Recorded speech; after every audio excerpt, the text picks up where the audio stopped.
Welcome to the Friday show brought to you by Woodbine. This weekend, Saturday's Canadian Stakes and the Sing Spiel. A week from Saturday, it's the big Turf Champions Day, highlighted by the Woodbine Mile, Grade 1 race, a big day of racing. Next weekend, this weekend looks pretty good too. I'm Ray Paulick, happy to be joined by our editor-in-chief, Natalie Voss. Natalie, you wrote a story earlier this week on the sad demise of Havnameltdown, who suffered a fatal injury on Preakness Day at Pimlico.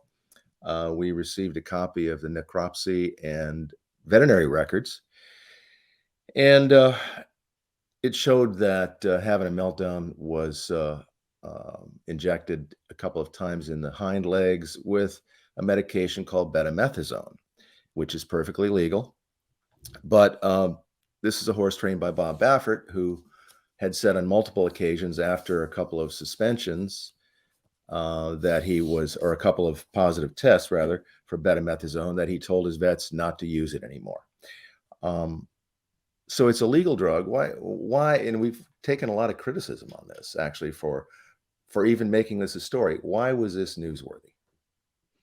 I mean, I think anytime you're looking at the details of a narrative that has been told many, many times by Baffert in several different court proceedings relating to a positive in the Kentucky Derby, I think any element of the story of the biggest drug positive in horse racing in recent memory, or possibly ever, I think any piece of that that comes to light is news. I do think people are a little bit tired of hearing about that particular case, but what we know about it and our understanding of the facts and the narrative continues to evolve, even though that race was now more than 2 years ago. So I think it's really only relevant because we have heard Baffert say at least 3 different times under oath that, don't use that stuff anymore. I told everybody don't use that stuff anymore. And the vet records that we have now suggest that at some point that changed, and that had not previously been part of the narrative. So I think just the association with this high profile case and the difference from what had previously been said so many times is really what makes it relevant. That was kind of a pillar of his defense on this, is that after Gamine tested positive, he told his vets and staff to not use it anymore. He has contended that, and the records do show that Medina Spirit was treated with an ointment that contained betamethasone, Otomax, and his defense was, hey, we don't use this anymore, so it had to come from the ointment, not from an injection. So we don't really know when he started, or when his vets started using this again. And again, let's just reiterate, it's perfectly legal. It was used within the regulations in California, which is where the treatment was done. Horse was based at Santa Anita and shipped to Pimlico. We had a reader ask us, would this constitute perjury? Because he did say these things under oath. And, to that, I would just say, we don't know when he started using betamethasone again. He testified, I think, as recently as February. So the only way to find out, February of this year, that he said he didn't want to use it ever again. And so the only way to find out what, I guess, would be for someone to request the vet records for horses around the time of his testimony. Right. It's possible that he changed policy after each of these times that he was testifying under oath. It's possible that he didn't change policy when he said that he did. It's possible he changed it somewhere in the middle. Unless you have records that cover a different time period than what we have, there's no way to know for sure. Yeah, his attorney, Clark Brewster, sent us a response to a question that he started using it again once he was reassured that the Horse Racing Integrity and Safety Authority's rules were I didn't quite understand it, actually, were there, and he was comfortable using it again. California's rules were actually stricter than HICE's rules on the injection. So, but the other thing is, some people have kind of conflated the issue and said, oh, this is why Havnameltdown broke down. Again, the injections were in the hind legs. The fatal injury occurred in a foreleg in the front. There's no suggestion that there's a cause and effect there, is there? Not that we can tell from anything that we've been able to see. It is true the horses carry more of their weight in the front end than the back end, and balance between the front and the back does impact how they travel. But we just don't know. Only his vet really knows, and the trainer would really kind of know what issues this specific horse was dealing with. The records that we saw did not show a lot of diagnostics being billed for, but sometimes diagnostics are not billed for on the racetrack. That doesn't necessarily mean they didn't happen. Mhm. So they might have a more complete picture of what the horse had going on, or there might have been things that they maybe didn't know about because they were subclinical. So we just don't know how that administration relates to his overall picture of soundness. I will say there was just the one administration in the time period they had the horse on the records that we saw. So it's not a situation of somebody repeatedly tapping a bunch of different joints every 3 or 4 weeks or something, which we know it has been a thing that has happened with the other barns, and that was not indicated here. What else did we learn in looking at the veterinary records or the necropsy report of having a meltdown, which was leaked? It's we did not reproduce it in our story or on any social media channels, but other people have. And there's quite a bit out there, it looks like. Yeah, so from what I have seen, it's not a wholly atypical necropsy. I've seen people sort of have reactions to it who I think probably don't read all that many necropsies, and also from people who have. There was a little bit of an unusual finding where the horse had a significant number of worms that had done some damage to his intestinal system. Mm. That is pretty odd in a racehorse. I don't think I've ever seen that shown on a post-race necropsy before. Um, there are problems with drug resistance for some types of parasites. I'm not sure whether this particular type of parasite they found is drug resistant. I'm not sure if anyone was aware he was dealing with that. That was a little bit weird. But otherwise, the report indicated what a lot of these reports indicate, which is the horse had pre-existing chronic injuries in actually both of the front limbs, including the fetlock that ended up with a fatal fracture. But that's not unusual. That's kind of true of, as we know from academic research, that's true of the vast majority of horses that suffer an orthopedic breakdown. So it's unfortunate to see that, but I don't think I think that's an indicator of what we as an industry and sport need to do to screen racehorses. But I don't know that that's a specific reflection on this barn as doing anything different from everybody else. Yeah. You said there were no obvious diagnostics before the injections in the hocks and stifles, and just in general, were there many scans or X-rays done that we could see in the reports that we received on having a meltdown? What we saw did not show any, no. I don't know if those took place and were not billed for, or if those took place and were not in the record, or if it was just a matter of the veterinarian doing some flexing and watching the horse jog and saying, I'm seeing soreness here, so let's go to a steroid to deal with that. We don't know for sure. Yeah. Now these are considered IA injections, is that correct? Yes, IA stands for intra-articular, which Right. means into the joint. And there has been a lot of talk in general about IA injections, with HISA coming in, their rules going into effect May 22nd, I think it was, a week after this incident. There's this 14-day stand down before racing and a 7-day stand down before a horse can work, if I'm not mistaken, under HISA. California had a 30-day rule, and a lot of people feel, especially in California, where they've experienced a lot of high-profile fatalities back in 2019. A lot of people feel California has it right, and apparently, HISA is going to change their rule and make it a 30-day stand down instead of 14. Why do you think they're doing that? I think that there have been, there's been reporting on New York Thunder from the New York Times, showing that he had corticosteroid injections intra-articularly at least twice, where he would have the injections and then pretty much as soon as he could come off the vet's list for that, then he would run. I don't know that anybody knows yet or will know for sure if that had anything to do with his fatal injury, but it certainly suggests that since that was a little bit of a pattern with that horse, apparently, you do wonder. I'm wondering if Heisa's reaction is kind of like, well, if we see this pattern in a horse who had a very high profile breakdown, then maybe this is a sign we need to be dialing things up. And since we already have the standard of California, we're just going to go with that. And not only a standard in California, but California has adopted this, as I said, after the 2019 spike in fatalities. And their racing, both Del Mar and Santa Anita, has been remarkably safe compared to the way it used to be. And a lot of people that I talk to think it's that these rules are a big part of it.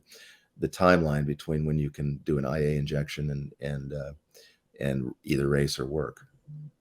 Yeah, and it's tricky too, because I mean, IA injections of corticosteroids do have a therapeutic, legitimate place in treating athletic horses. I mean, they're sort of designed to snap the joint out of this kind of inflammatory feedback loop that it can get into when it's a little irritated. And you can rest the horse and you can do other things, but you need that inflammation process to calm down to really make that effective, and also to avoid doing any more damage in the joint, as I understand it. So they're putting that stuff in there very often with the idea of helping the whole situation heal in conjunction with other things. But there is the potential for abuse where it can relieve that inflammation and make the horse more comfortable for a little while. So it's sort of like any other therapy or drug that we see regulated, is that it has a good purpose. It's doing good things. It should be on the table for people who are going to use it appropriately. But how do you kind of rein in the fact that there is this potential for someone to just rely on the analgesic effects and use it repeatedly, which might end up causing more problems long term, or safety issues in the medium term, because they want that short term benefit. So when you look at this past year, the high profile incidents we've had, 2 deaths on Kentucky Derby Day, a big spike at Churchill Downs, Havnameltdown on the Preakness Day program, and they had problems at Laurel earlier this year that have not been discussed that widely with breakdowns. 2 high-profile fatalities of Maple Leaf Mel and New York Thunder at Saratoga. Are there any obvious commonalities that you see that are in play? I don't think that there's enough sort of readily available public information that would help you trace really obvious patterns. You know, for each one of these sort of different incidents, people have had different hyper-local theories. Like you hear people talk in the Saratoga situations about the increased rain, particularly as it relates to injuries that happen on the turf course, although Maple Leaf Mel and New York Thunder were on the dirt course. That really wasn't so much of a factor that I ever really heard anyone bring it up at Churchill.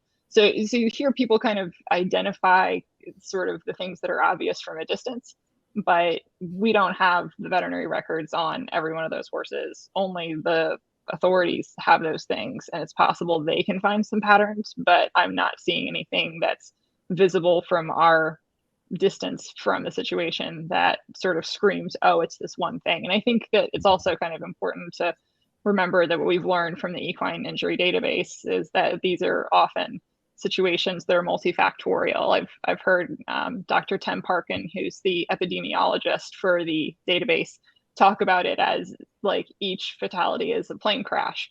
No one thing went wrong to make that plane crash. A bunch of things had to come together and fail at the same time. And I think that we've kind of eliminated some of the easier, obvious things that might be factoring into racehorse injuries, which is why we have fewer of them now than we used to.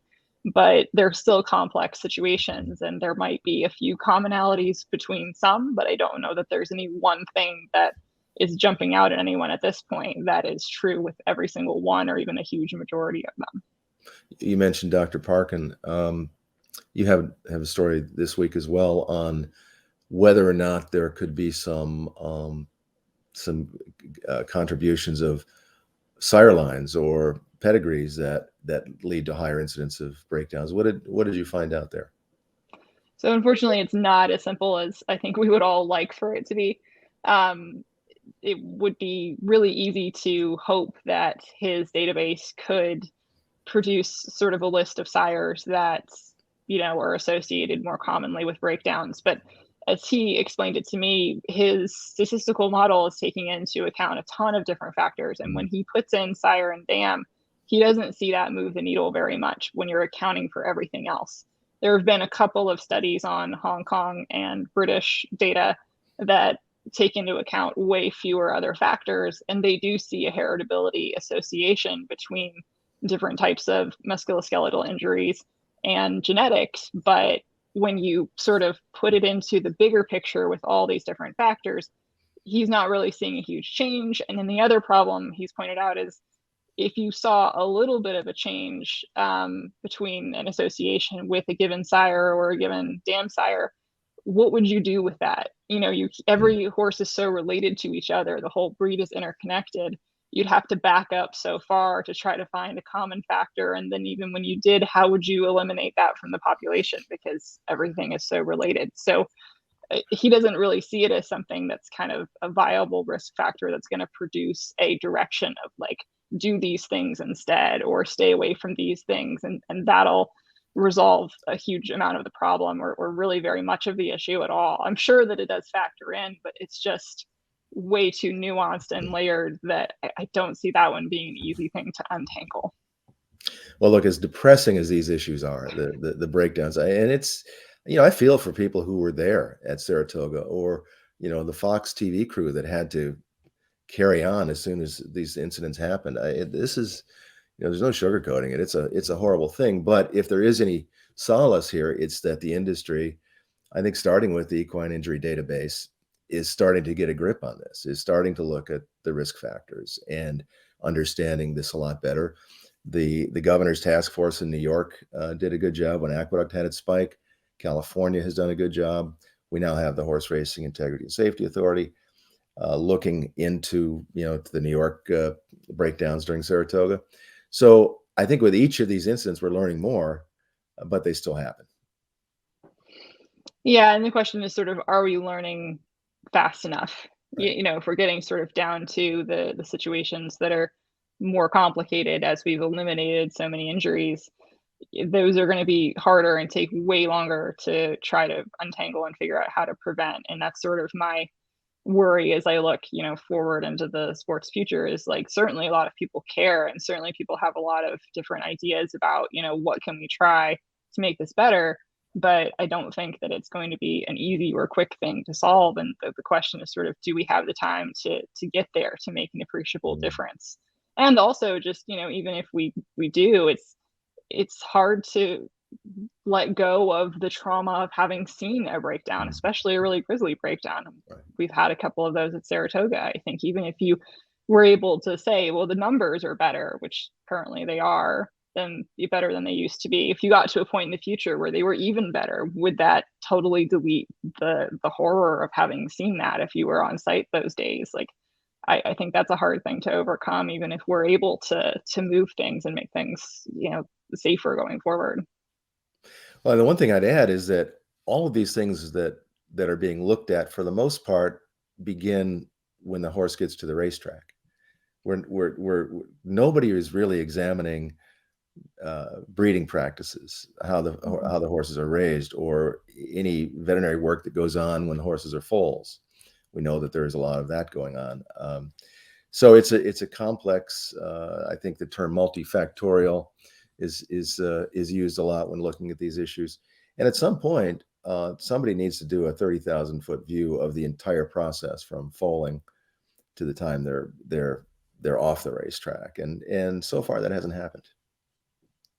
Yeah, and the industry kind of outside, the people at the racetrack are not really used to anyone coming in and saying, we have the authority to look at your horse's medical records, and we have the authority to ask how you're preparing a horse for sale, and we have the authority to opine on your breeding decisions. I mean, that has very much not been the norm for as long as the industry has existed. And trainers are, maybe I can't say used to being regulated, because they will tell you they're way more regulated now than ever, but they're at least used to the concept that someone's going to be looking over your shoulders. But that's not really what breeders and people on the farms have ever had to deal with. So I think it would be hard to find an appetite for changing that.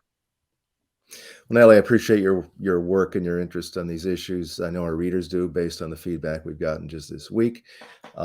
Thanks for taking the time to join me on the Friday show, and I'm sure we will Absolutely. revisit some of these issues again. That's unfortunately.